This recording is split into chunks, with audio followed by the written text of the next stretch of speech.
Hello, everyone. How, I'm trying to not start dialogues with community and engaging and saying how we doing because I know that we are not okay. Um, and however, I am really excited about the conversation today. Before I go forward, let me introduce myself. My name is Tamisha Torres Walker. I am the a co-founder and executive director of the Safe Return Project in Contra Costa County, California. I am a mother. I am an Afro-Latina woman.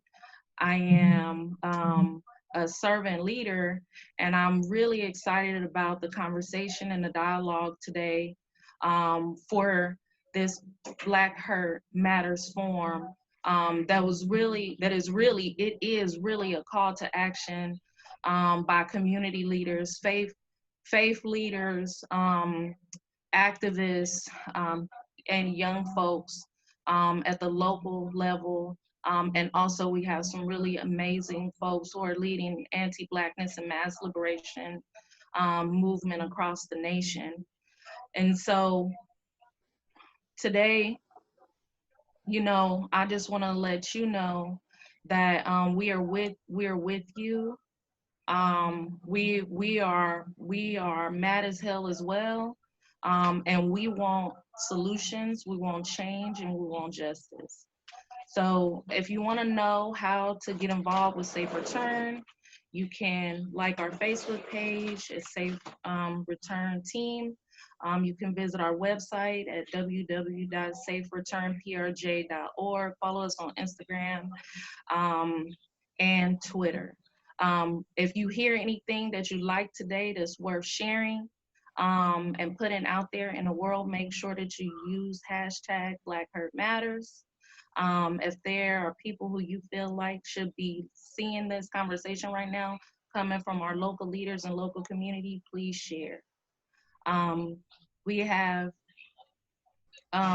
really put some time to pull this together. And without further ado, I want to introduce a really powerful faith leader who agitates me to do better um, uh, in our communities and be more radical in my faith. And that will be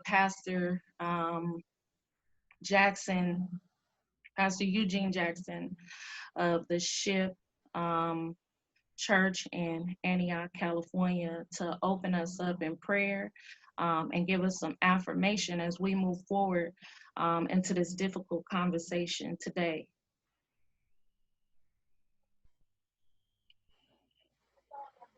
Good afternoon, everyone. Let us pray to the God of our weary years and our silent tears, the one who has brought us thus far on the way. We've gathered virtually to collectively call on you, Lord, because you are the God of justice and the God of judgment. You're the God that's omnipotent and the God of the oppressed.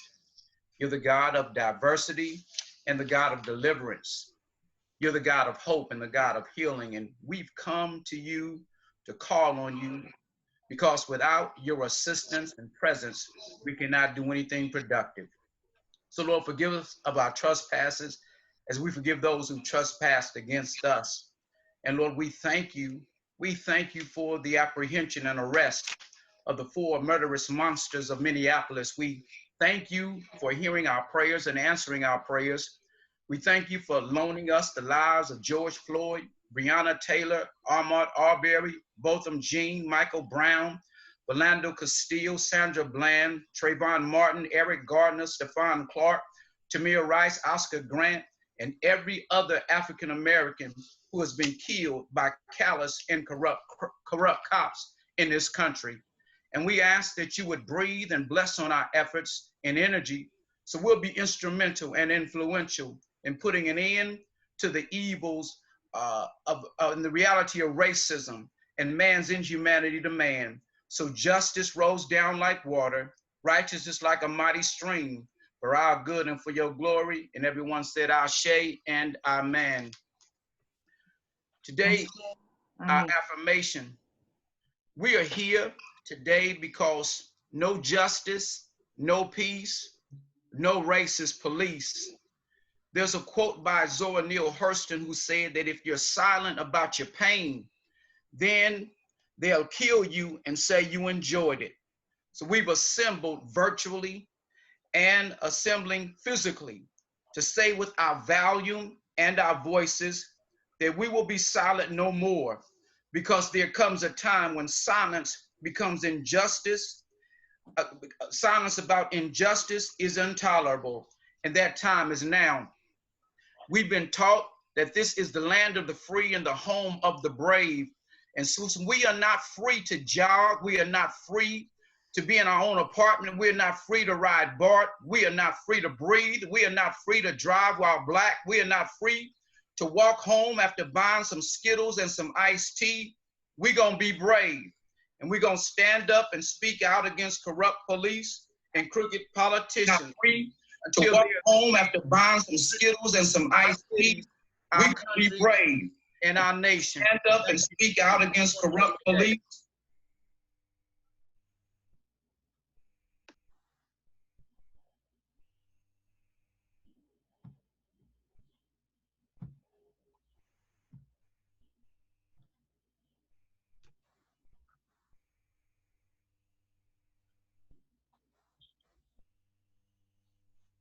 Tamisha.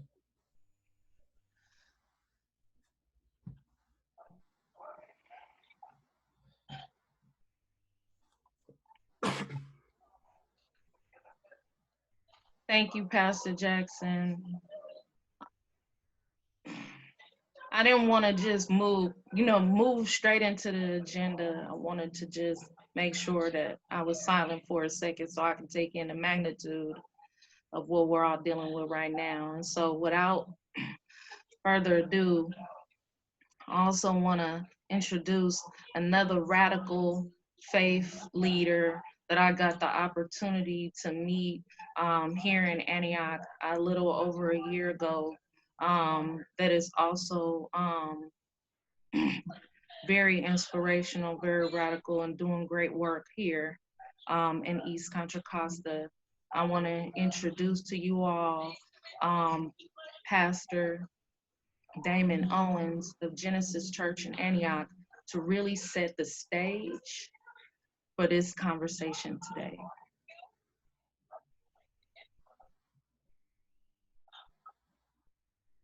All right, can you guys see me?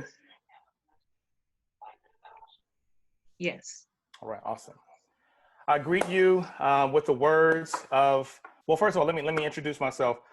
Damon Owens here. I'm a native of East Oakland, a current resident of Brentwood, California. I am also a victim of police brutality, and also I've witnessed police corruption by the Oakland Police Department. I am a father. I am a husband. I am a business owner, as well as the lead pastor of a great church called Genesis Church. So I greet you with the great words of the great Bobby Seale. Bobby Seale was a community activist. He was also the co-founder of the great Black Panther Party Incorporated. My father had a chance to work alongside him, Bobby Seale, with the feeding program and the lunch programs throughout the city of Oakland. And Bobby Seale, he said these words. I want to make sure I get it right. He said, "Revolution is about the need to re-evolve political, economic, and social justice and power back into the hands of the people, preferably through legislation, through policies, and through human sense." That's what revolution is all about. Revolution is not about civil rights or shootouts. I'm gonna say it again. Revolution is not about shootouts. I want to let you guys know that I am literally politically homeless. Since the election of 46-1, the president of the United States, AKA President Orange, the narcissistic, self-centered, xenophobic, womanizing dictator who brought these divided states of America to an all-time low. Although I am a Black man, I don't associate with any political party. I am tired. I am frustrated. So if you really want to know how I feel, I'm tired. I'm frustrated. I'm angry. I have righteous anger. I don't have bitterness, but I have righteous anger, and I am disappointed. I'm sick and tired of being sick and tired. I'm sick and tired of the Democrats. I'm sick and tired of the Republicans. I'm sick and tired of the Green Party taking the black vote for granted, and the black church and the black community for granted. I'm tired of politicians using COVID-19 as a political football. As black people, we have the trouble of COVID-19 on one hand, and then we got to worry about cops on the other hand. I'm tired. Not only do we have black people who got to worry about this deadly virus in this crazy pandemic, plus we have over 40 million people unemployed, but we also have to worry about getting choked out by the police. And I want to go ahead and just quote the words of the great prophet Ice Cube. He said, "The police has been hired to serve and protect." And he says, and I quote, "not to break a Negro's neck." I'm tired. I'm sick and tired of being of black and white, brown and white evangelicals, brown evangelicals and Filipino evangelicals and Nigerian evangelicals minimizing the importance of unity and biblical diversity. I'm tired. I'm tired of all the chaos and the confusion that's taking place in our churches, our homes, and our communities. I'm tired. I'm tired of all the hashtags. I'm tired of going to rally after rally and quoting, "Say his name." I'm tired of going after rally and shouting, "Say her name." I'm tired of going after rally, going to rally after rally and quoting, "Hands up, don't shoot." I am tired of reminding people that blue lives matter. And although blue lives matter, although all lives matter, although brown lives matter, but guess what? Black lives matter too. And I'm tired of the lack of accountability of the district attorney and the judicial system, who have an obligation to provide equal justice under the law. Because at the end of the day, all of us are citizens too. The great Michael Vick, who did more time in prison for fighting dogs than any police officer who murdered defenseless United States citizens like Breonna Taylor, Philando Castile, Eric Garner, Freddie Gray, Sandra Bland, Oscar Grant, and the list goes on and on. And as a pastor, I've discovered that proximity does not always equate to unity. I believe that God is calling his church. God is calling the community. God is calling his people to come together in one place and on one accord with one mindset, to realize that human beings are human beings, that the imago Dei, the image bearers that have died in these streets, whether it's in Chicago or right there in Minnesota, may I suggest to you that those are people too. May God bless us with righteous anger and righteous indignation for white supremacy and white nationalism and police brutality. May God grant us the righteous indignation and the righteous anger for racial oppression that may tirelessly work for. We may tirelessly work for social justice and freedom, biblical justice and peace amongst all people. May God grant us the gift of tears and empathy. I don't need anyone to be sympathetic with us. May you have empathy. May the Lord give you an empathetic and compassionate heart for those who suffer from systemic racism and xenophobia and the anti-blackness, that you may sacrificially reach out to them in love, that you may drop a text, that you may drop an email, that you may have coffee with somebody who don't look like you and learn how to stand and listen and learn and stand in solidarity with them and work alongside them, my brother and my sister, to transform broken systems and to transform broken structures. May God bless us with foolishness and faith to believe that we can really can make a difference in this world. I'm so glad that God is doing a wonderful thing in the lives of his people. So may the Lord bless our time on this phone call tonight as we go from virtual time together to getting out here in these streets. God bless you. Woo! Come on. Come on. on, bro, Damon. Come on. Come on. I'm speechless. I'm speechless. I knew, man, if y'all don't know this brother, if y'all not in relationship with Pastor Damon Owens and in Antioch Genesis Church, I have no idea. I just don't know. I don't know what you're doing these days out here in East Contra Costa. Thank you so much, Pastor Owens, for those powerful words, and really calling out all the systematic racism, inequity, and also just all of our brothers and sisters of, all of our other brothers and sisters in the faith community for their silence. So we have an amazing lineup today, and I just want to say that all of these people I really appreciate, and they really inspire me, and so I would like us to go around and have everyone just kind of who's speaking today introduce themselves, their congregation, organization, if they are part of one, or just their community, and like why does Black hurt matter? Let's start off with Minister DeWanda.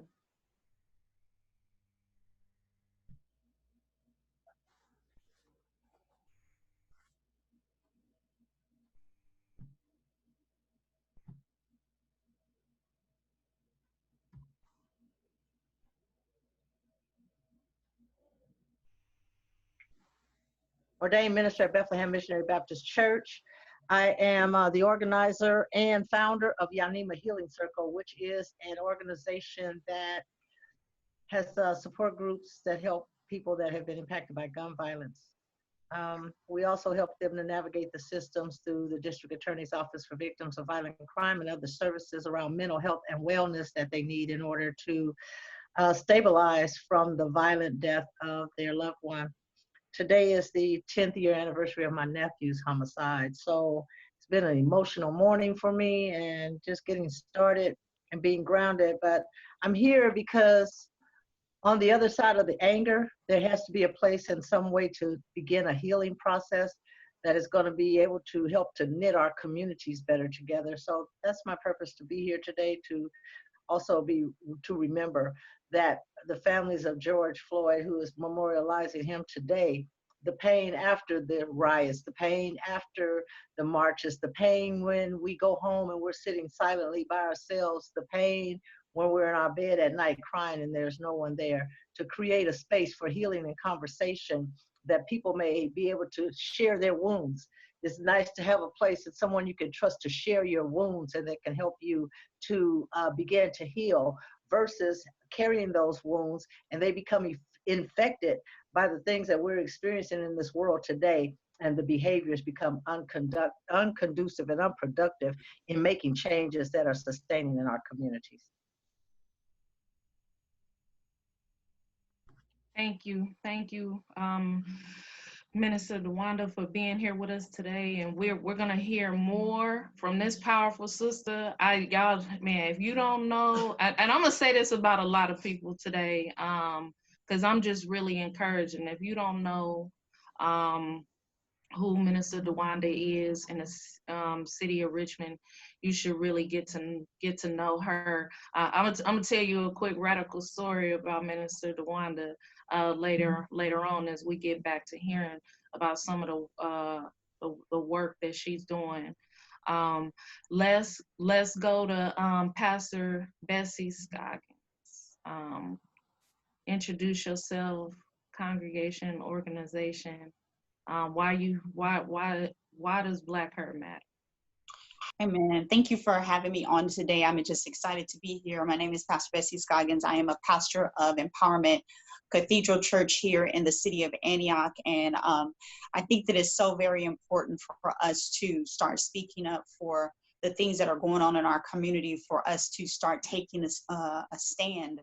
And my heart goes out to our young people. Our young people are living in this generation where they have to actually try to cope with this, and we shouldn't have to try to cope with whether our lives matter, whether we can go to the store and buy a pack of Skittles, or whether we can take a drive. That shouldn't be the place at all for us and for our young people.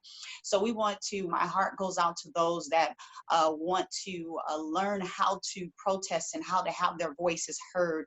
And we should allow our young people to protest, to show them how to get answers, to show them how to get things done. And so my heart really goes out to them. But our lives matter. You know, things that we do, they matter. And so we have to make sure that we have a voice in our community, make sure we take a stand, make sure we do something, make sure within our influential areas that we take a stand in what we are to do. So I'm just happy to be a part. Can't wait until we get out into the streets to be able to voice our opinions, to be able to make some noise, and to be able to show our solidarity and what we're doing. So thank you so much for having me on today. And I think it's going to be great. I think this is going to be a great movement. I think it's just going to be a great time. And this is the time for, again, this is just the time for our voices to be heard. This is the time for us to stand up for something and show them that we have a united front, and that we can do something that matters, and that we need to show our young people that we can actually make some changes in this world. Thank you. Thank you so much, Pastor Scoggins. I'm looking forward to getting to know you more and about the great work that you're doing and leading, and hopefully hear about you running for office. Because we need new leadership. Let's go with Taylor. Taylor is a dope young leader in Pittsburgh. She is super amazing. She has a big heart, and a very powerful voice. Taylor, let us know why Black Her Matters. Good afternoon, everybody. My name is Taylor Sims, and I am the Special Projects Coordinator at Lift Up Contra Costa. For me, Black Hurt matters because it motivates me. It motivates and pushes me to be better for my next Black generation and for my Black brothers and sisters. That's really it for me, but I'm excited to work with young Black youth leaders in Pittsburgh and in East Contra Costa County. I'll talk more about my action later, but Black Hurt matters because it motivates me. Thank you. Let's go with Pastor Donnell Jones. Introduce yourself, congregation or organization, and same question to you as we kick this off. Why Black Hurt Matters? Thank you, Tamisha. Black Hurt matters more to me in this moment because it's time to really send forth a more powerful message, in that we've marched already, we've sang, and we've done all that we can do. Now we need to come with some heat. And the heat that we need to show this time is the power of our solidariness. And I'm excited about this moment because God has drawn all of us together on the same page at this time. And so I'm really excited about bringing the heat, and I'll talk about bringing the heat a little bit more during the presentation. But this moment, all the work that we've done in Richmond around ceasefire, I'm sorry I didn't introduce myself. I just jumped right in there because I'm ready to get going on some real righteous work. Thank you, Damon, for some righteous anger. And I think that, as I heard my buddy Ben McBride say, tone the righteous anger down a little bit from all of the abusive kind of anger, tone it down a little bit, let it continue to cook in us, and let's cook up some change. This is a great opportunity for change right now. And I think that we're all on the same page at the same time with the same power from on high to make sure that this change happens. So let's bring the heat. I'm excited to be here. I'm Donnell Jones of the New Direction Ministries in Richmond, California, the former coordinator of Operation Richmond Ceasefire, Operation Ceasefire Richmond.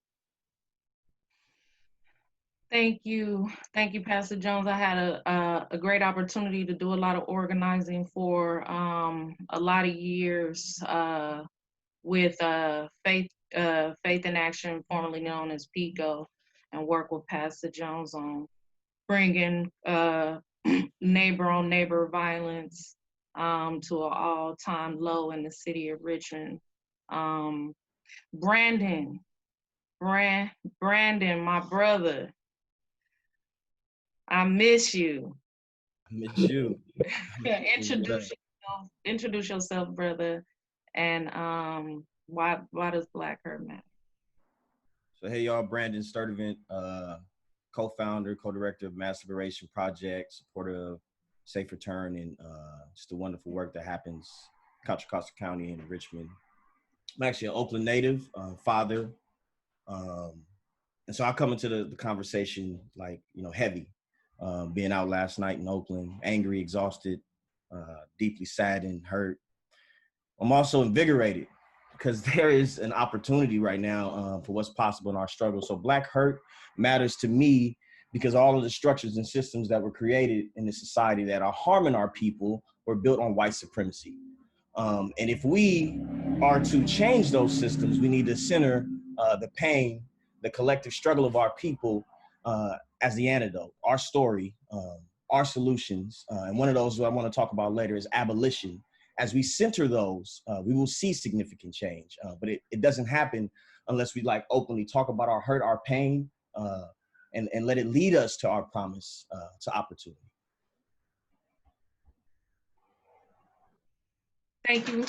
Thank you, brother Brandon. And so this is not just this is not just a panel. This is not just a discussion. There will be some calls to action. There will be things that you can do, that you can get involved in, where you could place your body and bring other bodies with you. And there are a lot of ways for folks to get involved and do what we need to do. These people on this call, it's really important. It's really important that we from Contra Costa County have these hard conversations. Oakland has a lot of unrest right now. San Francisco, folks across the Bay Area are saying, are really putting their bodies on the line. Contra Costa, we have had protests here. We have had rallies here. We have had people tear gassed. We have had people arrested. We have had people kneel with cops, people hug cops. And yet we have been extremely complicit in why Black hurt and disparity occurs in this particular county. We have become complacent, and we have to act now. So let's just move forward and jump into this dialogue. Folks have a lot of what they want to say and express themselves. And what I want to do is just bring, before I throw down, I'm like, for myself as a Black woman and a mother of 2 Black boys who exist in dark bodies, I can tell you right now that I'm mad as hell. Can't eat, can't sleep, trying to figure out what can I do? What skills do I have? How can I be involved? How can I be of service? Because I'm gonna tell you what, I almost did 10 years in prison, so I know how to do angry. I know how to do violence. I know how to be heard. through that vein. I also know how to organize, and I know how to be of service. And so really, these leaders, they called upon me, and I was very gracious and very honored to be a leader of an organization like Safe Return and say, let's throw down. So let's get Pastor Jackson back on the mic. And I want to just, everybody is, share the hashtag, the Black Hurt Matters. That really came from a deep conversation with Pastor Eugene Jackson, who was talking about how people are hurting right now, how we need healing right now, but how we also need accountability. And so just being the mastermind behind this whole thing, I would like to bring Pastor Jackson back to the mic to speak to some of that. Okay. I was asked to speak to the hurt, healing, unity, and accountability. And I'm going to share the unity and accountability with my peer and colleague, Pastor Damon. However, in reference to the hurt and the healing, what was laid upon my heart is that I'm hurting, you're hurting, we're all hurting. And we're hurting because we looked at and listened to a public lynching that took place on May 25th in Minneapolis. We're hurting because in 2020, we still fighting against the same injustices, prejudices, discrimination, racism, and white supremacy that our foreparents protested against in the 60s. We're hurting because Black lives don't matter. Because if they did matter, we wouldn't have to decree and declare Black Lives Matters. We're hurting because this country cares more about profits than it does about people. We're hurting because people call the police on us, and they respond with attitude and aggression when we're just trying to live our lives. And in reference to the healing can only happen when there's justice and equality for all people. Healing can only happen when things get better for Black people, racially, economically, and socially. But I just want to share before I give over my time to Pastor Owens, is that personally, I experienced some healing because I had contacted Chief Tammany Brooks, the police chief of the city of Antioch, and I just texted him. And I said, I've looked on Facebook page of the Antioch Police Department. I've looked on your personal page, and I haven't seen anything where you've spoken up or spoken against what took place in Minneapolis. And if you have, direct me so the words that you speak can bring healing to my hurt. And so his response was that he felt as if in his 25 years of being in the police department, that there was no need for him to speak out, speak against, because his record and his reputation should have been enough, and that people knew him and they knew what he stood for. So there was no need for him to speak out. But he did say that there was an atrocity. He did say that what they did was murder. And so, you know what? If that's how he felt, I was content. I was sufficient because he had spoke to my healing and my hurting. But then the next day, I got a phone call from the chief. And the chief said, Pastor Jackson, I got to apologize. He said, because you were right. I should have gotten out in front of this, and I should have spoke out against this. I should have called it what it really was. And so for me, that was healing of my hurt. Because when he said that, he says, after we get off the phone, he said, before I put out my release on Facebook page, he said, I needed to call you and apologize, to thank you for your wisdom and your counsel, to tell me that I needed to speak up and speak out against this, because although a lot of people know me, there's a lot of people that just know of me. And so for that to happen on a micro level, for my healing, the same thing is going to have to happen on a macro level for healing of everybody else. And so thank you for your time. Thank you. Thank you, Pastor Jackson. That was really powerful. We're going to move on to Minister DeWanda Joseph, who has been doing a lot of great work across the county around what I'm choosing to call neighbor on neighbor violence. You know, what's been really thorn in my side lately is seeing all of the posts saying, well, if Black Lives Mattered, then Black people wouldn't kill each other. And all of and it just is, it really just stirs up anger inside of me, because we missing the point. Not only are we missing the point, violence occurs everywhere and in proximity and in neighborhoods.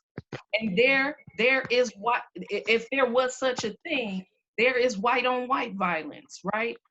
Pastor Hammock from Oakland really said it best on a live maybe a week ago, when he said what we're really dealing with is neighbor on neighbor violence.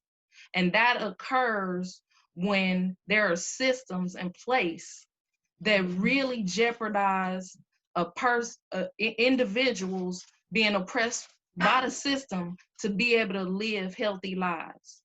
And so Minister DeWanda, yeah, bring it to us. Tell us more about this, more about the work you're doing in this area and how it relates to this moment right now. Personally, how this relates to this moment is that hurt people. And I'm not speaking on the police incident, I'm speaking about the neighbor on neighbor crimes. The reason I'm here today is because I honestly believe that without any healing, we as a people, as a community, don't have the cohesiveness in order to stick together through a process. I've been around doing this work for over 7 years now, and what lacked in my community was someone able to respond to the pain that was on the streets when blood was shed. We started this support group in order to give people a safe place to talk. But what I've seen along the way is that we have some great starters, but where are our finishers? The Bible says the race isn't given to the swift, but to the one that endures to the end. We need some endurance. And in order to have endurance, we have to be healthy in order to endure this race that's before us. And it's vital and important, because without that wellness, internal wellness and sense of wholeness within self, we aren't good for anyone else. We will continue to spread poison and be toxic towards one another in our communities. Our communities are splintered, and without the cohesiveness in the communities, the big picture that we're looking at now, when we talk about social injustices, we won't be able to fight that fight together. So my hope is that we can come together and that we can set aside our own personal belief systems and come together on a collective, that we can go forward into talking and sitting down and helping our police departments make the changes necessary so we don't see another Black man or man of color die at the hands of a law enforcement, but also that we can bring some health and healness and wellness into our communities so we don't see the same gun violence playing out every day in our communities. When people say, why aren't you protesting? Nobody protested for John when he got shot and he died.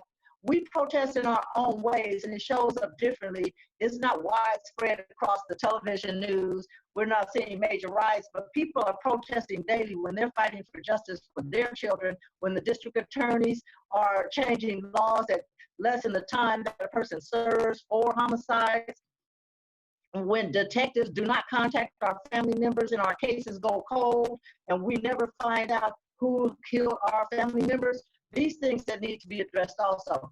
And I've been in conversation with law enforcement for a few years. What I learned is that their training isn't to be on a humanistic level with us, but it's all about the business. They are focused only on what they're doing. There are some that don't even focus on that because they come with their own agenda. Many of them don't come from our communities. They don't relate to us culturally. And speaking of African Americans and white law enforcement officers, and then provoking people to acts of rage. I've seen women be beaten by law enforcement and then put myself in the position to end up in handcuffs at Kaiser Hospital in Richmond. And the results of the internal review boards have not been available and set up with people from the community who are vested and who have had experiences with law enforcement to be able to review the officer that has been, the complaint has been filed against. There are a number of things that we as a community have to work on. The large scale is big, but the immediate need is to, while this momentum is moving and there's a cry going out across the land, stick with it. Stick with it. Stick with it. You can't be excited about going out and doing something because of the noise being made around you, because when the peace comes in, it's quiet, and you go back to your little nook. This is still going on across the country. We have to learn how to stand to the end until we see the change come. And if we don't do that, we'll just be running around in circles and be addressing the same issue in the next 6 to 9 months, because it's not going to stop. Again, I believe that the mental health component of our wellness is vitally important in any action, because if we aren't mentally, emotionally, physically stable, when we go out on the front line, we bring all that with us and it shows up. We may not speak intellectually to people. We may not be able to get our message across because we're flowing from emotions. So wellness is a very important component to me. I've assembled rallies here in Richmond throughout the years, marches against gun violence, and participated in any activity that takes place throughout Contra Costa County that has to do with reducing gun violence via neighbor on neighbor, or if it's law enforcement. Thank you, Tamisha. Thank you, Minister DeWanda.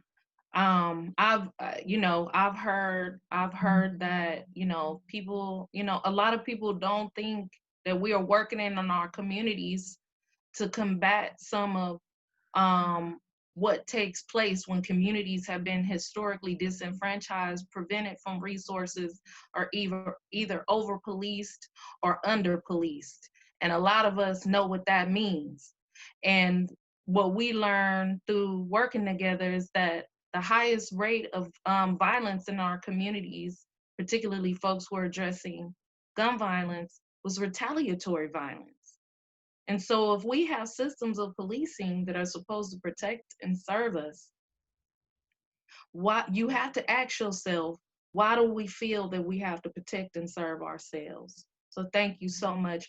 I'm gonna move on to Pastor Bessie Scoggins. I know in preparing for all of this, you continue to mention reform. You continue to mention reform, and you continue to mention the leadership of young people. And I know that even right now, as we sit here and speak in the comforts of our own homes, offices, or wherever we are, that there are young people out there on the front line, putting their bodies on the front line and mobilizing their communities. And we definitely need their leadership. And you also talked a little bit about reform. And so I'm hoping that you could speak a little bit more to that, and why does all of this matter right now in this moment? Definitely, because I believe that our young people are going to be the ones that take us to the next place, to where we need to be.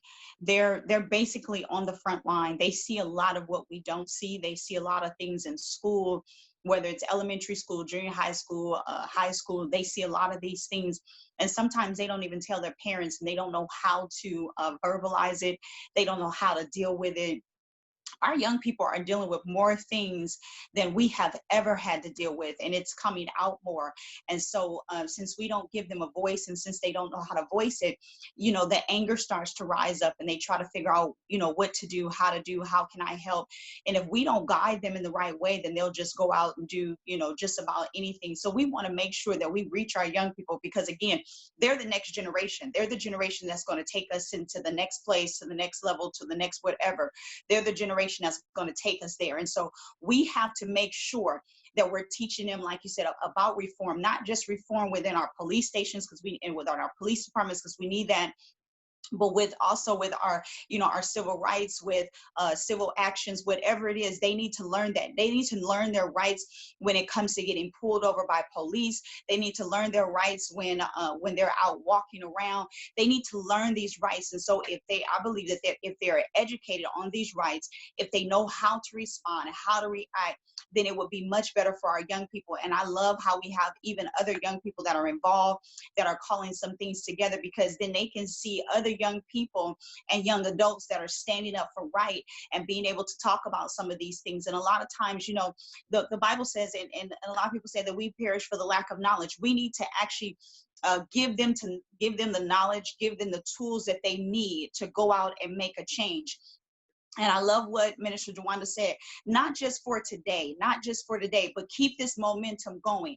How are we going to change tomorrow? Not just something that's just going to happen within, you know, the next month. We're just going to march, and then all of a sudden we have the conviction, and yeah, we see them go to jail or whatever, and then after that it dies down. No, this needs to be a continual thing where we're seeking and we're going to council meetings. That's what we need to do.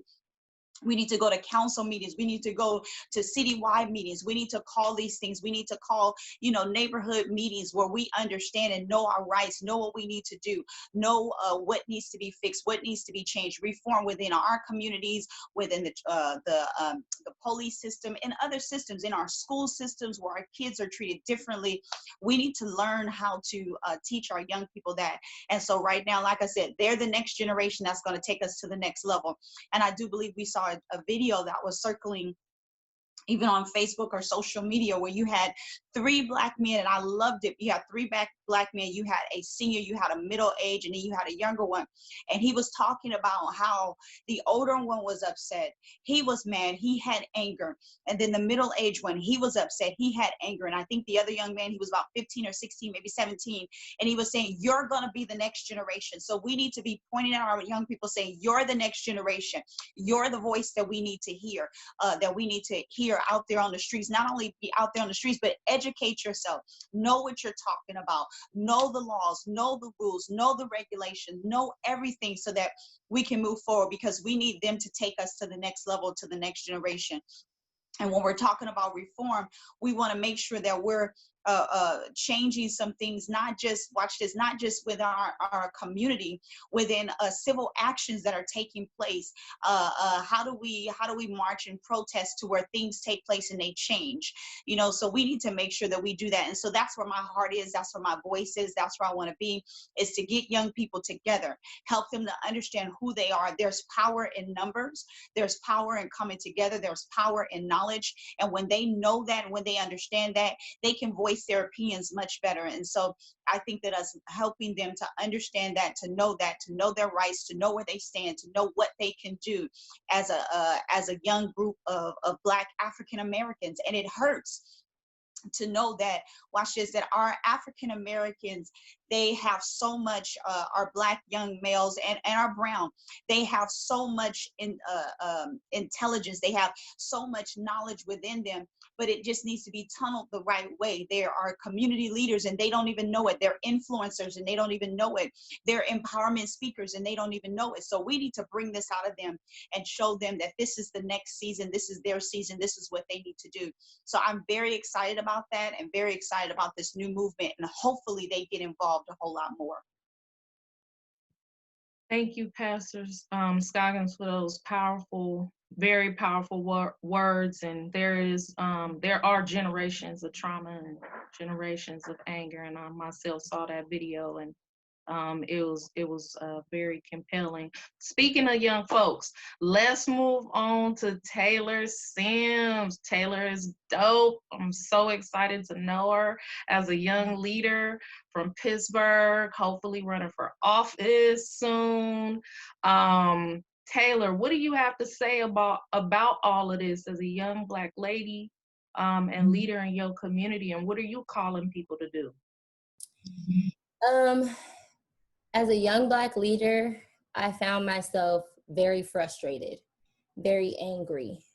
And on the last Friday, I spent 2 hours just crying, sad, trying to figure out how I can make myself useful and use my voice, use my youthful voice in this moment. And I felt like I wasn't doing enough.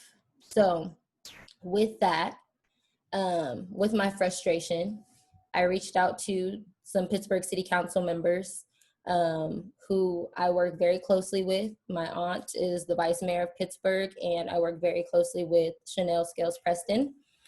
And they wanted to do a demonstration, including the police. And I felt that right now, that was not a conversation that needed to be had. As a young Black person that was frustrated, that was angry, I felt like the young Black community in Pittsburgh needed to voice that frustration and voice that anger without having it be a photo op for Pittsburgh to be this utopia, or without having the police silence these voices of the community. So with that, I disobeyed, I guess disobeys the word, my aunt's orders to have a demonstration with the police. And me and Danny, we organized a demonstration tomorrow in Pittsburgh, which I am super excited about. And the thing that I can say to a lot of the young Black people that will be out there tomorrow is use your voice. There's so many different opportunities and outlets in East County for Black people to motivate and to inspire and to be an outlet for Black people and young Black youth.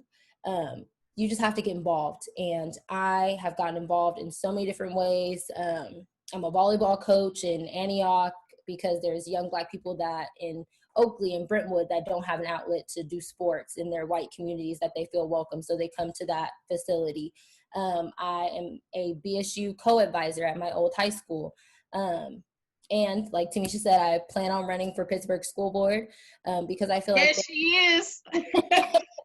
So I just feel like there's so many, in Pittsburgh, there's so many young, bright, Black, brown, poor, immigrant community. It's just so rich. We're so diverse. And I really want to take that community that built me, that motivated me, and that inspired me to be this motivational and inspirational Black woman for other people.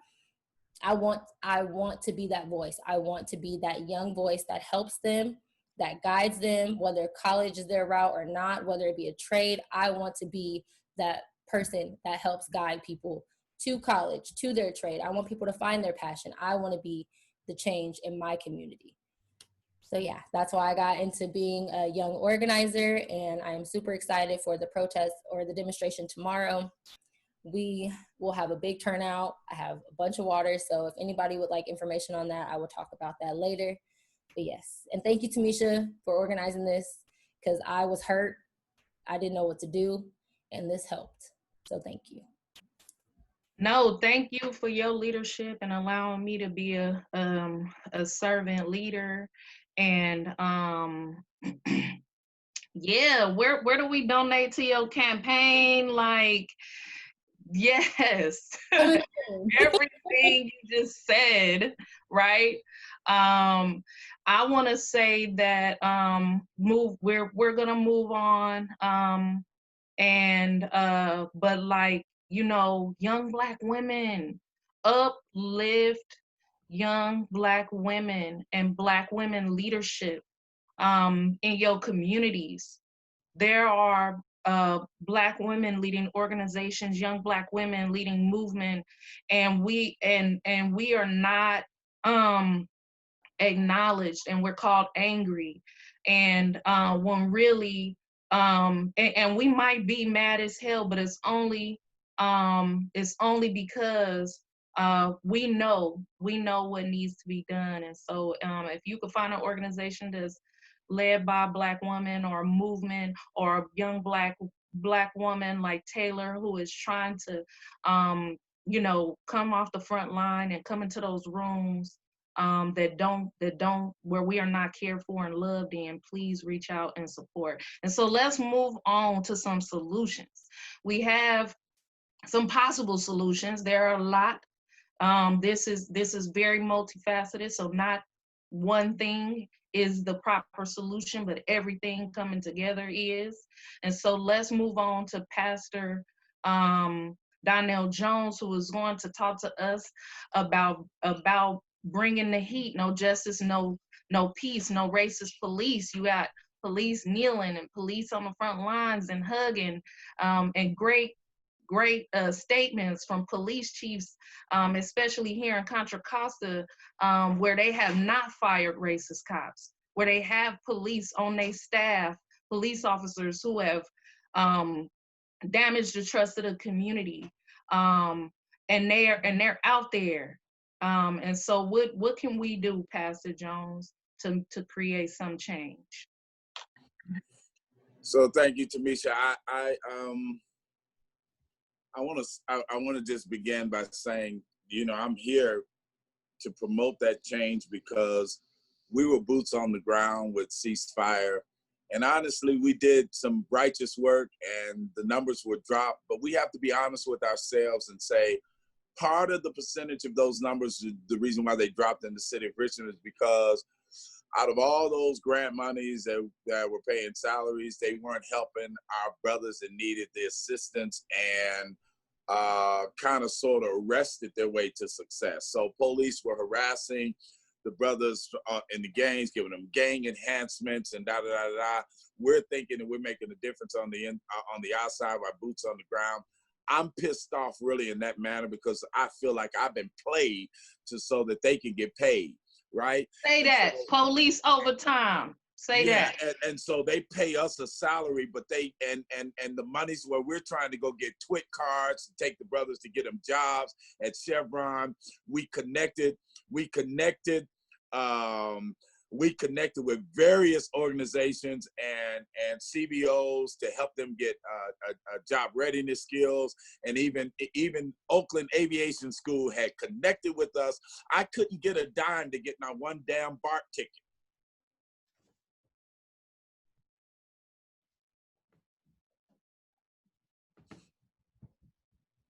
Not one BART ticket. That's the money. I'm not saying that we didn't have a good relationship like the one that said with our police department. Yes, Richmond has been good. Black Lives Matter, showing the signs. Yes, homicides down. Yes, good community policing. Yes, DeWanda, that review board that you're talking about. Well, they trained me to be a part to help develop and strengthen that review board. And remember, part of my title was Civilian Review Authority. Gave me the authority to do research and to go out and have and to do town hall meetings and to do all of this stuff and have surveys around community policing to strengthen that and cut the contract, get rid of us, get their surveys and get us out there. That was under the past chief. I had a meeting with the chief on Tuesday with several of my team members, and that chief was so transparent, gave me heart and head. And so, and I said to her, we're gonna work with you. We want you to stand with us. We're gonna be and try to keep our relationship, but we're gonna bring the heat. And what I discovered that there are policies and there's internal Bill of Rights with with some of these policing commissions that protects them from their own chiefs and departments and cities. I did not know that. And so somebody, just as Dr. King had people, he was out there marching, he was out there fighting, he was out there doing his thing. He needed Thurgood Marshall. My wife always says that. He needed Thurgood Marshall on the inside, helping to change those policies. What we want to introduce is an initiative called HEAT, and I will have more information on that as I'm getting trained around it with Ben McBride. HEAT is an initiative that's going to affect the hiring process, the equipment that they use, the militarized equipment that they use in our communities, accountability systems, and try to influence their training for officers. Well, if you're going to hire officers in our communities, they need to be officers that first of all, we want them to look like us. If they can't look like us, then they need to be at least culturally competent. You can't recruit from Mississippi and train him to go into military and bring him to Richmond, California, and expect him to be kumbaya with our community members. Nope, that's not going to work at all. And so heat will bring forth some interruptions in the hiring practices. We want to research their hiring practices and how they recruit, and then and affect the process, the procedures of using militarized equipment in our communities when situations are already calm. You want to bring in the military to move them out so you can put up a Bible, hold up a Bible in your hand. Oh man, and so. And then accountability, to set more systems in place for accountability of the police officers. And that's where we learned from the chief in the city of Richmond that when there are policies, there are internal policies with some of the commissions and the unions that the police deal with. There are certain policies and there are certain Bill of Rights with those in their own within that allows them, that protects them. I think it's called the Police Bills of Rights, and those are different from every city. And so the heat will come alongside and try to come in and will come in and bring forth prayerfully and righteously some change in those areas. And as long as Obama said, any change in this country has had to come from resistance and protest. The protesting is fine, but we still need to be on the inside talking to those persons and applying pressure on those decision makers, because some of those policies are made by the chief. The chief can deal with some of those policies that are in-house. And so one of the things that our chief said, she was very transparent and gave me heart and head. And she was very transparent and said there's some things that went along in here that we didn't agree with. And we're trying to clean those things up now. That was very promising for me and the group that went in with us. And so, and we shared with her that we want to be able to come to her with this HEAT initiative and work alongside with her to help her with that job. But if not, if not, we're still gonna bring the heat to help change those policies and clean up these systemic issues that we have in our community that's affecting us. I too am a father of a 6'2", 15-year-old boy that is at the Branson School, have a very promising future. I too have a 19-year-old daughter at USC in Los Angeles. And so I too have an 11-year-old daughter that stands 5'6". So this, she's a very tall girl. This is not just something that we want to, it's personal. It's personal for me because, especially in the city of Richmond, it's very personal because I feel Richmond has been behind, and now is a good time for us Richmond leaders. I had to talk with DeWanda this morning. For us, it is a perfect opportunity for us to come together and make a change. Now we have the power from on high to do so. This is the season. It's a time and season for everything. And I just think right here in this moment, while God has everyone's attention, those of us who are the remnant of faith, that we ought to be staying focused on what the goal is, stay faithful to the task, and be obedient to what we've been called to do, and then stay fervent in prayer so that we can continue to get direction from on high, because this battle, like King Jehoshaphat said, Lord, our eyes, this enemy is bigger than us. This enemy is way bigger than us. But King Jehoshaphat said in the 2nd Chronicles, in the 20th chapter, he said, Lord, this army is too vast for me, and I don't know what to do. He says, but my eyes are upon thee. And I just ask that we keep our eyes on him for direction. And sooner or later, he's going to send us a message, and we're going to understand that this battle is not ours and it's his. And as long as we keep it, Damon, righteous anger and righteous work that we do, we will become victors in this fight for our freedom.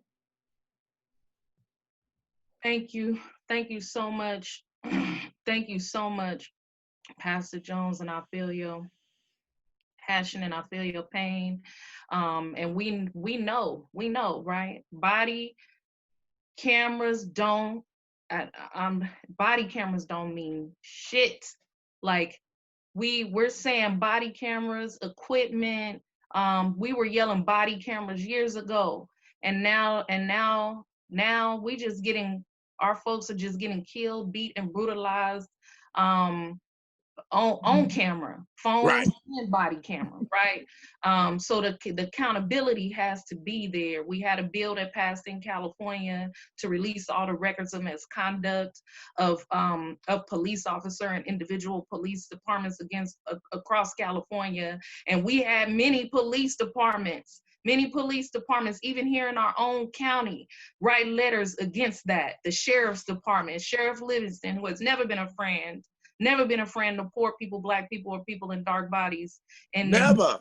the Antioch police chief, San Francisco, look, these police do not want to be held accountable. They don't want to be transparent. And if I was you, I would look that bill up, and I would start making demands that they don't get to burn the files and erase all the harm, hurt, and pain that these departments have inflicted on our community. If we have forgotten. It wasn't even 10 years ago when the Antioch Police Department was kicking in doors of people on Section 8 and racially profiling Black people who are being pushed here to Antioch, away from San Francisco, Richmond, and Oakland as a result of gentrification. And so we really gotta not just, we gotta show up, and we gotta stay at the table, and we gotta hold them accountable. I wanna move on to Brandon Sturtevant, the National Director of Mass Liberation. What can we do? What can we do, Brandon?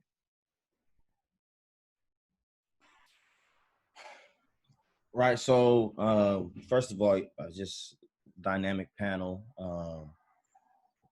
So much information. I think what we can do is, I think it's a couple of things. But one, just in the immediate, we can, as it is safe to do, and I know somebody will talk about it later, but to continue to put our bodies on the lines, to resist as we see fit, as we can. And the reason why I say that is because it actually works. I just got a list of like what's actually been changing because of people being out in the streets in the last, literally since May 26th, when the officers were fired. You got June 1st, Minneapolis public schools in contract with the police. You got a Confederate monument down in Birmingham, Alabama on June 1st. You got Confederate statue to be removed in Arkansas. You got 6 abusive officers charged June 2nd. You got civil rights investigation, Minnesota department launched. And you also have an officer fired for pro-violence tweets in Denver. And so that has happened, and that's from Rich Wallace, who of East Chicago, dropped me that. And it's a crowdsourced list of accomplishments, not one organization, but like movement-wide. And so that's happened because people have been activated and been in the streets, right? Like, you know, there's sometimes this dichotomy we put it, like, are you going to organize, or are you going to be, you know, out there, quote unquote, protesting, part of uprisings? We need both. And so, like, one of the first things we can do is to participate in resistance by putting our bodies on the line. And it spells change immediately. But longer term, I think there has to be a conversation about, like, what is this actually about? I don't know about y'all, but in my lifetime, we've seen, you know, Rodney King in the 90s, 2014, you got BLM, you got 16 BLM again. Like every few decades, you know, every half a decade or so, you got it's combustible, right? Our people are like, enough is enough. But what actually changes? Some of the material things may change, but the structure of the system is hardly ever part of the conversation to change. And I think just talking to different folks and listening to different folks on this panel, it makes sense, right? So we do need to, like, go after with the heat, go after hiring, equipment, accountability, training, and like get into the nuts and bolts. But we also need a larger call to just transform the entire system. So what can we do? We can start having transformational demands and sticking to them and asking them to defund police. We can have transformational demands that ask us to close prisons. We can have transformational demands that actually say community can protect itself. And I know I'm gonna say it, it's a little controversial, but it's real. Like abolition is possible. And I'm talking about the kind of abolition where I'm walking with my great grandkids and we visit in San Quentin. And because we've decided to take on harm as community, my great grandkids and I are actually visiting San Quentin as a museum, right? And they're laughing about like, y'all used to do harm like this. This is what we do instead. And somebody said it on the call, the young folks are actually going to bring us that information, but we got to have the courage to think outside of it not being possible.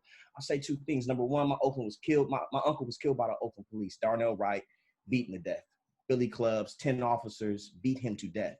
And so that's part of my story of like, police do what they will.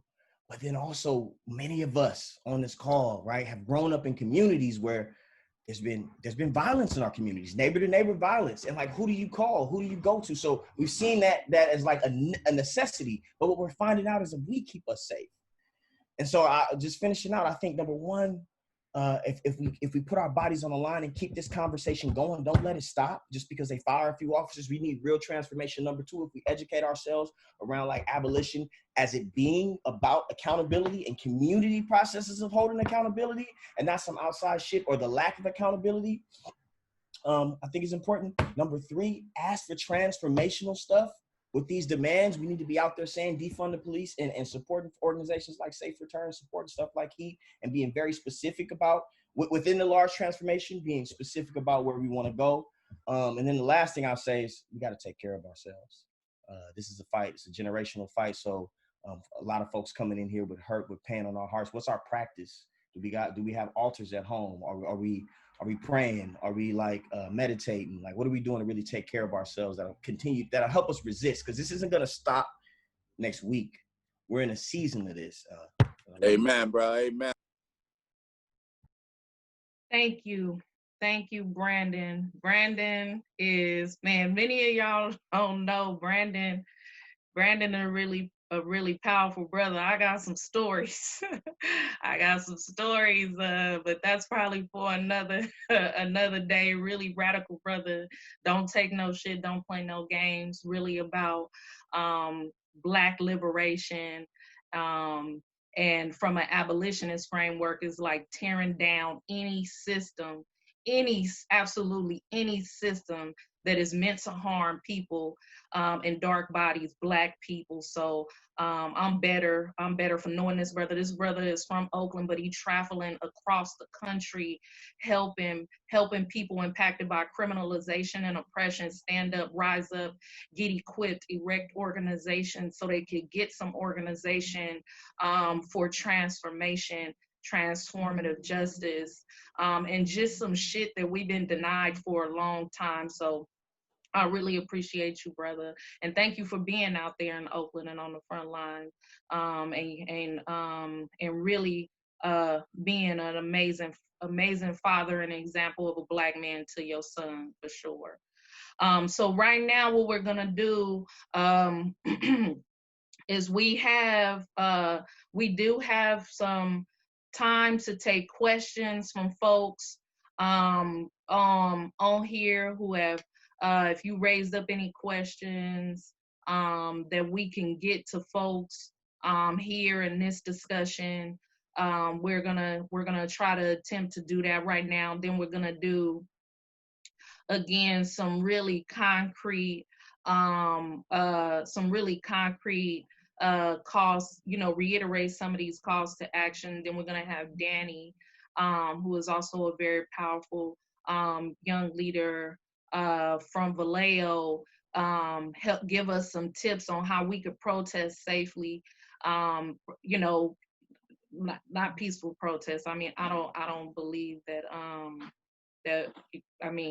how do we keep ourselves safe considering all the environmental, biological impacts, but also all the people who are out there on the front lines infiltrating the movements of young people out there wreaking havoc and causing more harm to dark bodies. So if you have questions, please type them in the chat.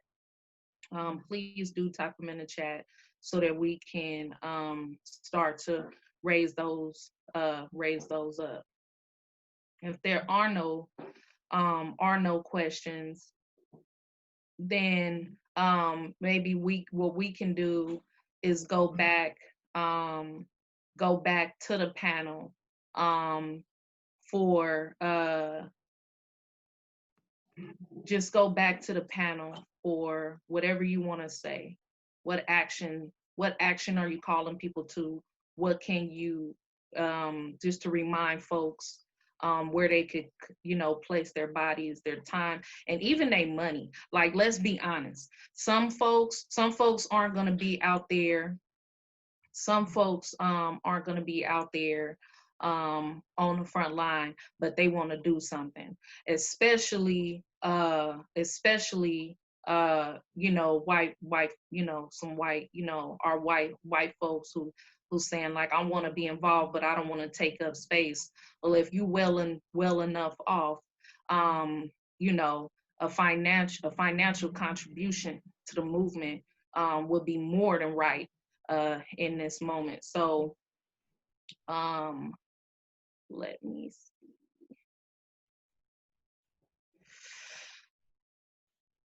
Somebody said, what is the call to action for Black elected officials? Anybody wanna address that? And I guess I'll pose that to Pastor Owens, since I know you are really fired up around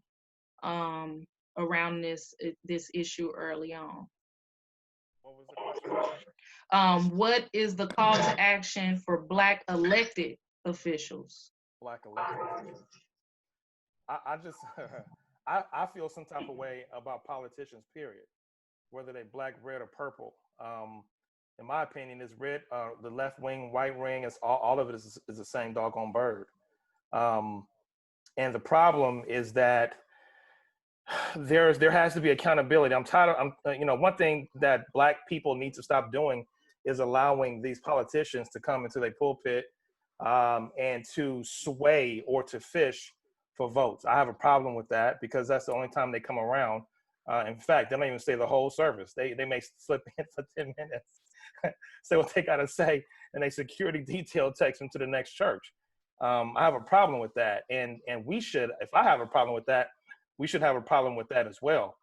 Part of the problem or the challenge when it comes to politics, I think my father used to tell me that Black people, we don't have a Black town or an African American town.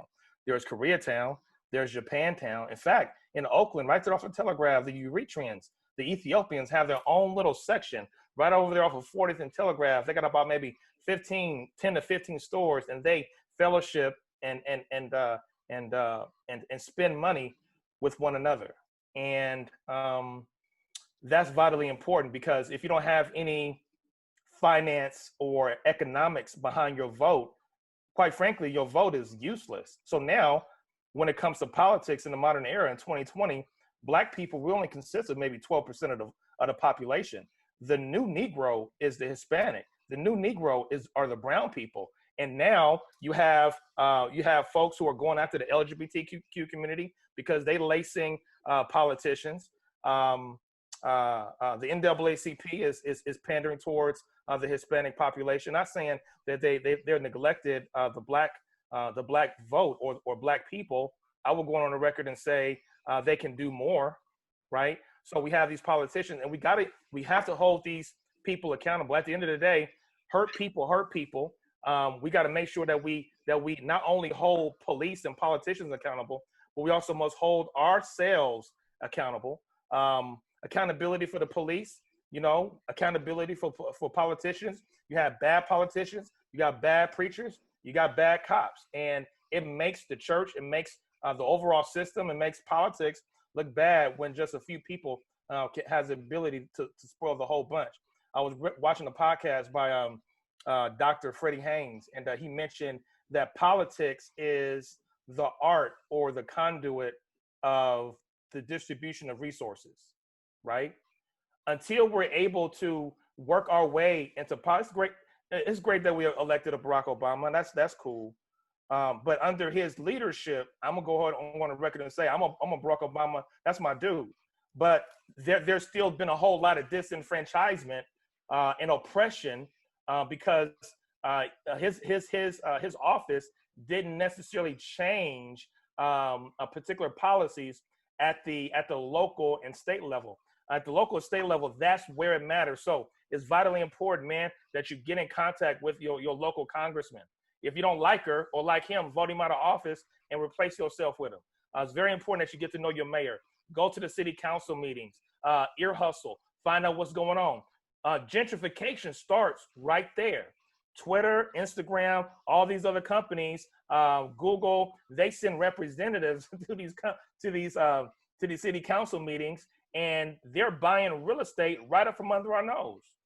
And it's crazy because we don't get a chance. We find out after the fact. Black folk, we always on a late freight. So we miss Bart waving our hand, hoping that the Bart train go turn around. He ain't making no U-turn. It's a wrap. You got to wait for the next train. Problem is, we've been missing the train for a long, long time, and it's vitally important that we get ourselves together, hold ourselves accountable, incorporate Black economic empowerment through Black economic interdependence on one another, and so that our vote can matter. Thank you, Pastor Owens, for addressing that question. I mean, if I gotta be honest with you, like if I have to be honest with you about Black elected leaders, like I can mention a few right now who've been warming the seat for too long, who have given up, who are not advocating for nothing but to be comfortable. To be comfortable, to be in proximity to whiteness, to be obedient to the system, to climb the political ladder, to say they are the representatives of the people and totally dismissing the suffering of Black people in their own cities. And when they can get a little, when they do get a little power, then they want us to quiet down and meet in the back rooms to have conversations. I would venture to say that is no longer acceptable. I also would say to our people that we got to show up to these city council meetings. We have to hold them accountable, but for the ones who are there, like a Chanel Scales, Preston, in Pittsburgh, who want to have courage, who want to have change, and who want to press the envelope, we got to show up and support her. We have to show up and support her. We have to make sure that we are there for our elected Black leaders to be able to move an agenda. Otherwise, like Pastor Owen said, these corporations and these lobbyists and these folks who don't have our best interests is gonna keep showing up, and stuff gonna keep getting passed under our nose, and we're gonna be waking up wondering how you paying $2,500 rent for a bed in somebody else's 5-bedroom house. We had another question that came up, and I don't know if Pastor Jones is still on here, in the discussion with the police chief in Richmond. Did she think that there was any hope of dismantling the power of police unions? Woo! That's a deep question. Yeah, I saw that question. Man, on fire, somebody on fire. Who is this, Jane? Jane, you know not to ask them type of questions in public. Right. Thank you, Tamisha. I appreciate that. So we didn't go that deep about dismantling the unions, and as you know, that's as Brendan said, that's a long-term goal. But we can start those long-term goals. We can start talking about that now. And when we start talking about accountability in heat, or when we start talking about even training around the training, because sometimes you know those policies and things around their training come from that police a union, especially when they start training around posting black men's face as targets and choosing the rejects from the military who focus them on how to kill instead of how to de-escalate a situation. And so no, we didn't get there, but that question is on the horizon, I'm sure, as we are going to be in some conversations in the next couple days. Thank you so much. And I want to follow up by saying that some of these unions, district attorneys, police unions, there's some of the most powerful unions. They have large political war chests, and nobody like you. So it's like you can't be patriotic, you can't be American if you're talking about dismantling unions, right? I think that's a different conversation. I think that's for a different time. And what we're talking about is these particular unions that allow individuals who murder, maim, and hurt Black communities and people in dark bodies to still keep their jobs, their pensions, and their retirements with no consequence. Not to mention that that they have a lot of political power that public officials that we put in office acquiesce to, and then it makes them weak when we need them to be strong. So I think that's really important. So I see the Obama question. I'm getting there. Let's go to the question about Minneapolis and the abolition of a police department in replace of community safety programs. Folks want to know, is that something that's possible for us to do here? Brandon, is our brother Brandon still on? Brandon, do you think that these are things that are possible for us to do here?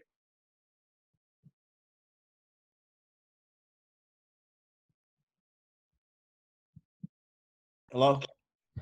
Yeah, so I haven't seen that one specifically, but I know of organizations like Project NIA, and I can put a resource here in the chat. I just got to go to some notes, but there are organizations that have been doing that.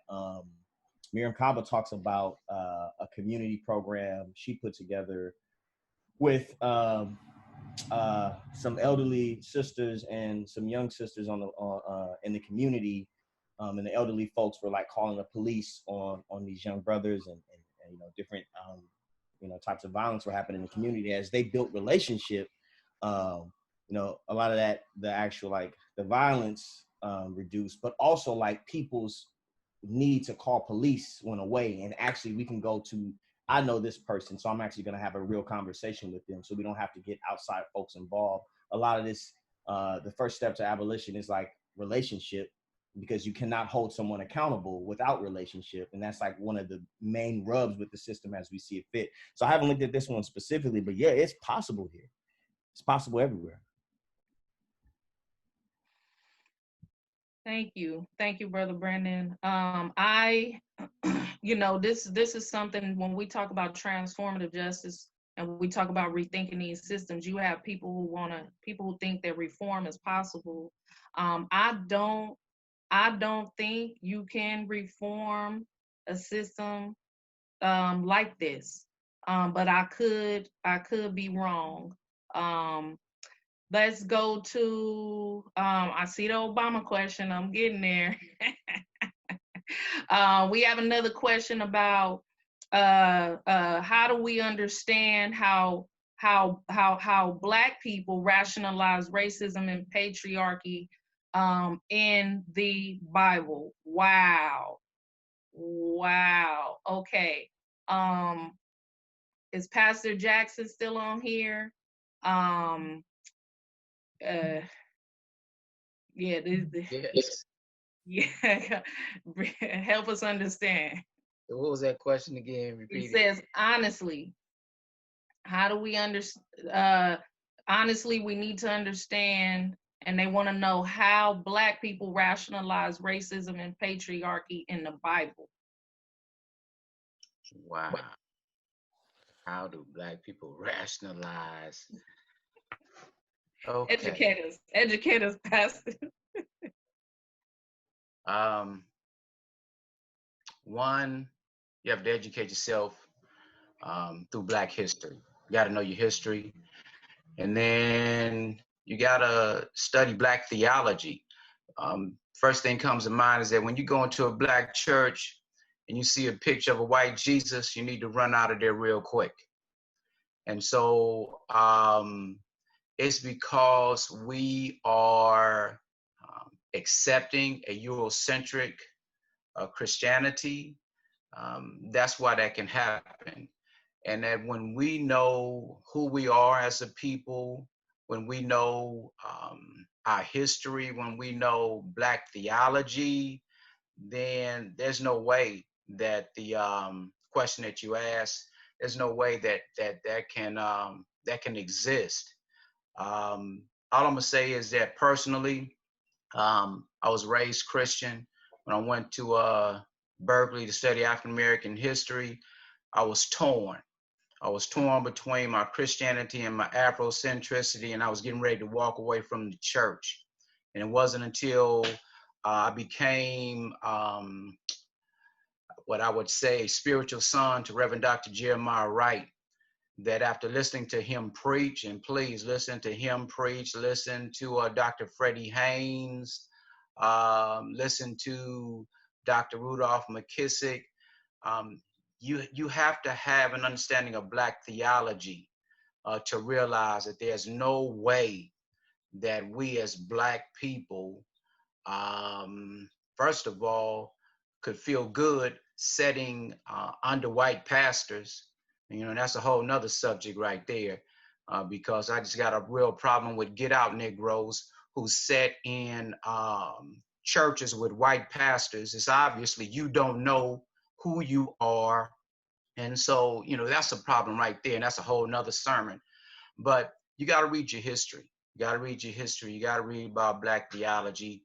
And then you understand there's just no way, there's no way that you can just feel comfortable accepting and being a part of a Eurocentric Christianity. And I just hope that answered your question, because when I got a Bible that was written by Black theologians, it helped me understand that there's Blackness throughout the Bible.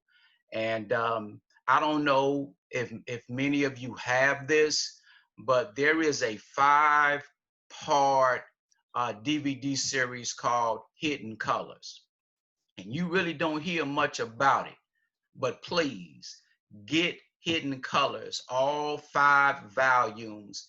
And you look at it with your spouse, your loved ones, your children, because it just teaches us about our history and helps us understand white supremacy and racism and everything that we're going through in our Black community. And then also it helps us to understand when Christianity became white. Okay, so that's just my take on it. Thank you, Pastor Jackson, for answering that that really loaded question. I know I've heard you in the past call them jokers. So we're at the Obama question, the question about Obama's hashtag can 8 can't wait from Obama and the My Brother's Keeper movement, and do we start there? I wanna pose this question to Taylor. If Taylor is still here as a young person, with this initiative being all about young people. I know it's about young. I think supporting the development of young Black men in this country. But I still would like to know from Taylor, do you feel like this is somewhere we could start? I think the question is. Tanisha, I haven't heard of this. So can you enlighten me on this, please? I know. Can you please enlighten me on this? Pastor Scoggins, are you familiar with the My Brother's Keeper initiative? No, I'm not either. Anybody? All right. Whoa. Brandon said we got to get educated. I know a little bit about it. Yeah, Pastor Owens, like folks want to know, is this where we start? I have a lot of opinions about this. I think that this is being recorded, right? This was an initiative by Barack Obama, and it's like an initiative to bring young people to help them dream again, to hope again. I think his initiative is a bit ambiguous, right? He's using a double-barrel shotgun approach, trying to hit everything, and I'm waiting for some policy to come from that that's going to be laser focused. If he's going to focus on Black men, you got to say that you're focusing on Black men. It's great that you can say young people, but if you really have a desire for Black men, you got to say it, and you got to have some boots on the ground that's going to be able to knock on doors and build relationships with these young people. So it's vitally important that, and, he mentioned in his speech the other day that it's designed for young men of color, right? I guess that's political speech for Black guys, for young Black guys.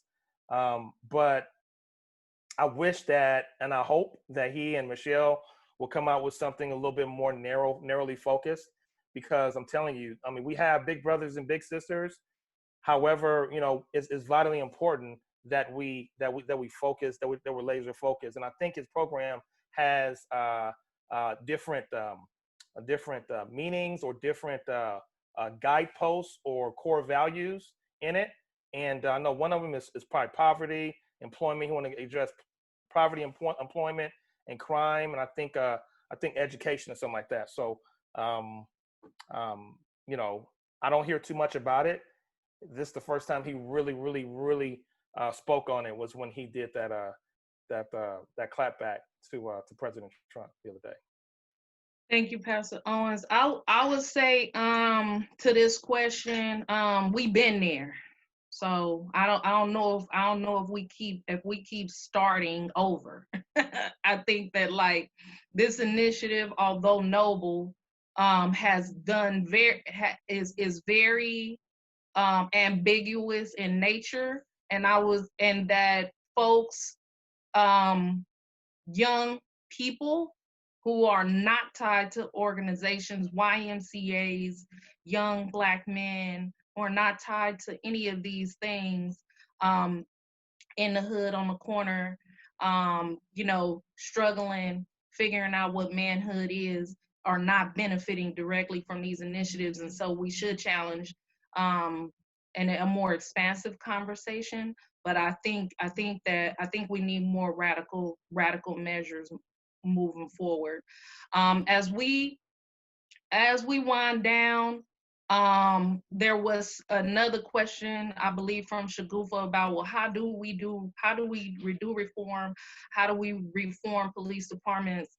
And I think that what we've been talking about is how do we reimagine? I think people are treading water right now and trying to figure out what. I think that what folks, yeah. Did I miss? Was somebody trying to? I think what folks have been talking about in different spaces is reimagining public safety. We have a lot going on around defunding police departments, and it really just speaks to the massive war chests and like that police departments have, and budgets, and unrestricted budgets, and most police departments budget are more than 65 to 75% of being that of the general fund, and how a lot of that came from asset forfeiture, which is really spoils of war as a result of the war on drugs, which was really a war on Black people. And so we really have to start to look at those things, get familiar with those budgets, and really think about how we divert those monies back into the community to get at the root cause, of some of the things that are occurring in our communities. In addition to firing, you know, uh, uh, I said call them out from among you, getting rid of those bad actors. And we know that it's not one officer or even individual, it's systematic. And so if we're not ready to tear it down, I would assume that we got to continue to come up with some more concrete solutions.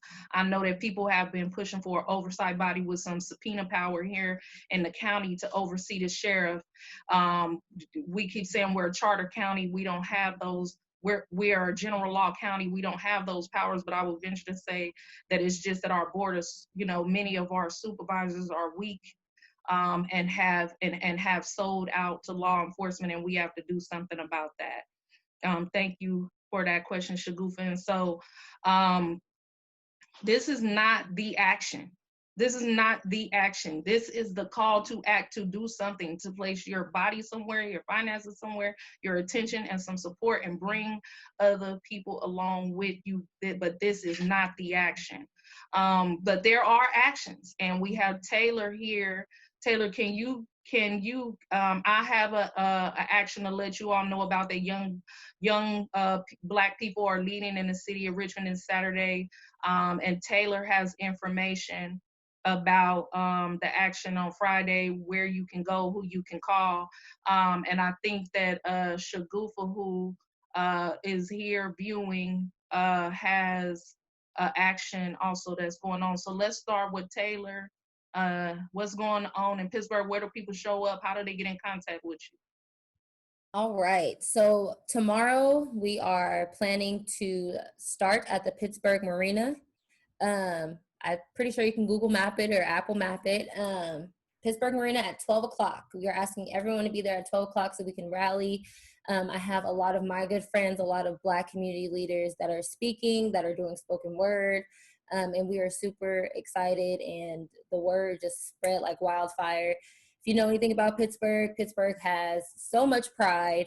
So a lot of people will be showing up and showing out. And if you could just please come out, support. If not, donate water, snacks, medical supplies, anything like that, or signs, anything like that. Please let me know. I will drop my email and my phone number in the chat box as well. So 12 o'clock tomorrow, Pittsburgh Marina. If you can't make that one, we have another one at 3 p.m. That another young organizer is putting together at Maya Cinemas. Please bring your body and bring a mask. Please stay safe. COVID is disproportionately affecting Black and brown people, so please be safe. Thank you, Taylor. Please don't forget to drop that all in the chat. And there is also an action happening tomorrow in the city of Richmond at 12 p.m. noon. Saturday, 12 p.m. noon in the city of Richmond. It's a march being put on by Mobilizing for Organization, which is a group of young Black folks. And they will be starting at 450 Civic Center Plaza in Richmond. So if you want to get involved Saturday and you're near the Richmond area, show up at 450 Civic Center Plaza at 12 p.m. There's, they want to be safe. So, wear a mask, but you could also bring yourself, but also they are asking for folks, if you could bring water, if you could be a rover. I think they'll have a place for you to sign up if you want to be a rover, to help get people back to the starting destination. Now, as we are talking about actions, I want to raise up Danny Espinoza. to kind of just give us some ideas on if you are gonna use your body in protest to Black hurt and what's been going on with people who exist in dark bodies. Danny is gonna tell us how we could do that, and be safe and be vigilant. Hi, everybody. My name is Danny Espinoza. I am with Lift Up Contra Costa, the campaign coordinator. And first of all, I just want to acknowledge that I am, a non-Black person of color on a Black panel, and acknowledge that, a person of color is not synonymous to Black, and that, as non-Black people of color, we should be addressing our own anti-Blackness within our own communities, and that's really what we should be doing, and help using that to lift up the voices of our brothers and sisters. So when we talk about safety, first things first is going to a protest, you're automatically putting yourself in a situation that isn't necessarily safe. So you have to acknowledge that and make sure that you're okay with being there to support folks, and acknowledge that there is safety risks. And I just want to highlight what Taylor said and let people know that Black and brown bodies are disproportionately being affected by COVID-19, and this pandemic is by no means over. So make sure that if you're going to be going out, that you are bringing a mask. If you have an extra mask or a bandana, that you're bringing it for other folks. Make sure that you're going in a group. If you can't find a group, try to, when you're there, meet up with somebody, start conversations, and stay together. Make sure you're wearing comfortable shoes. It's going to be hot. We know that we have a heat wave going on right now. There's going to be lots of water, but make sure that you bring your own water. And really just make sure that you're prepared to, be that barrier, and uplift those Black voices, because right now that's our duty as non-Black people. So really it's just making sure that you're being vigilant, you're seeing your surroundings. And then I do also just want to say that we have organized this. Taylor has done a great job of organizing this to make sure that we have people on both ends, that there's going to be people on the sides to make sure that we're being safe, that we're going to have medical equipment just in case, for whatever reason, and that, we're planning to do this and do it correctly. So yeah, that's my little piece. So thank y'all. Thank you, Danny. And if you see people out there who are not there for the right reasons, don't be afraid to call them out. We're not asking you to just don't be afraid to call them out and remind them why you're there, while you're there. And I know somebody mentioned in Sacramento that they were protesting peacefully, and a young white male picked up a brick to break a window, and a Black elder said, "Hey friend, we not doing that." And he looked at her and said, "I'm not your friend." And so we got to be careful, because they are among us. Do we have Shagufa to tell us what she has planned in Antioch? Shagufa is a young person from Antioch who has something going on, who wanted to mention that. If not, then we can definitely get you information on that. But were we able to bring her up?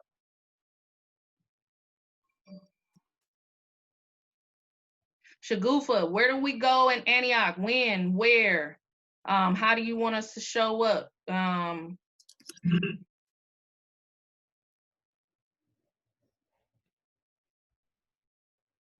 we unmute? Can we unmute Shagufa? You're unmuted.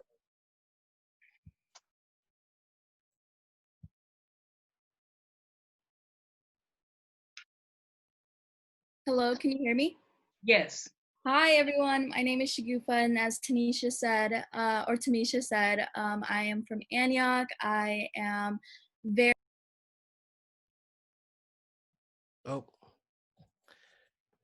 Sorry, Shagufa's gonna... Technical difficulties. She's coming back in. We're gonna bring her on video. All right. Hi there, everyone.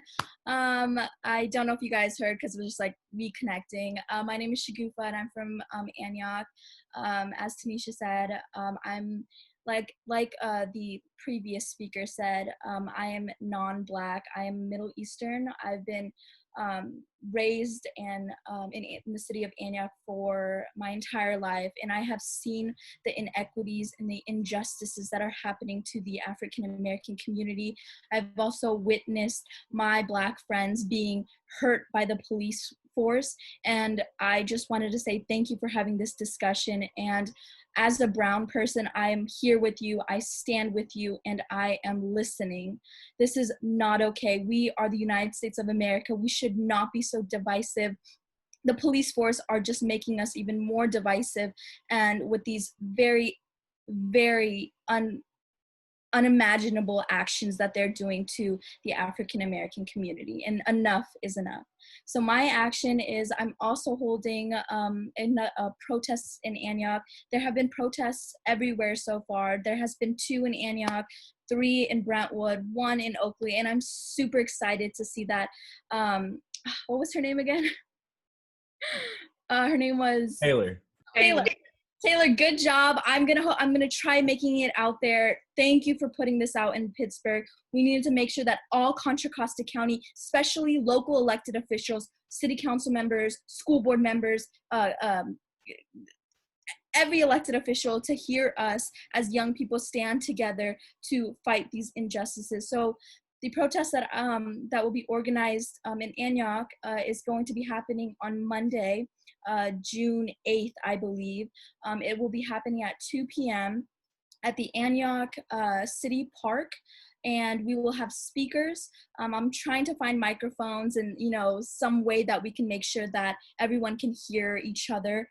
And we'll be marching down to the Antioch Police Department, hopefully talking to or demanding changes within the police department, because Chief Tammy Brooks said, as he is an African-American chief of police, he still needs to speak out on the injustices that are happening in other counties. Yes, he only has jurisdiction on the city of Antioch, but as a chief of police, you still have power to condemn these actions that are happening in other cities, in other states. Because if police officers do not condemn these actions happening, then obviously it's going to show that the police force are unifying and trying to push away these actions.